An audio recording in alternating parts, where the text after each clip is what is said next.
वज़ीर आबपाशी उत्तम कुमार रेड्डी ने जोर देकर कहा कि कांग्रेस हुकूमत बदउनवानी या अवामी फंड्स के गलत इस्तेमाल करने वाले किसी भी शख्स को नहीं बख्शेगी। चारशंबे के रोज़ तेलंगाना कानून साज असेंबली में Telangana state finance white paper पर मुख्तसर बहस के दौरान उत्तम कुमार रेड्डी ने महकमे सिविल सप्लाईज की मखदूश सूरत हाल और रियासत में आबपाशी प्रोजेक्ट्स की हालत का एक जामे जायज़ा पेश किया।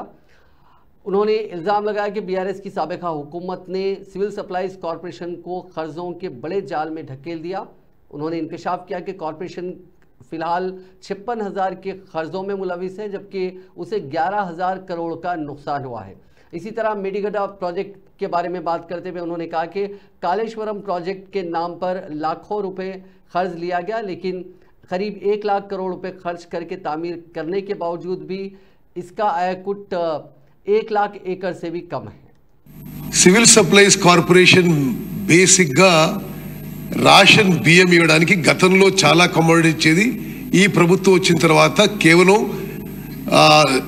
బియ్యం ఇవ్వడానికే పరిమితమైంది।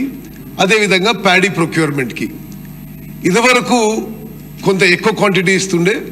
గత 2-3 ఏళ్ల సంది కేవలం గత ప్రభుత్వం 1 కిలో బియ్యంకి పరిమితమైంది।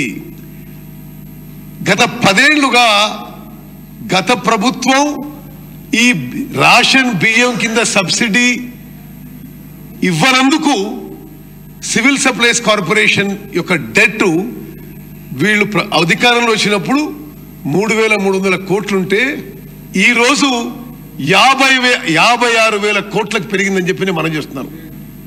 The det of civil supplies corporation has grown from 3,361 crores to 56,000 crores।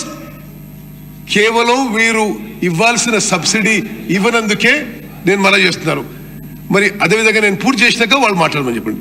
అదే విధంగా 56,000 కోట్ల అప్పు కాకుండా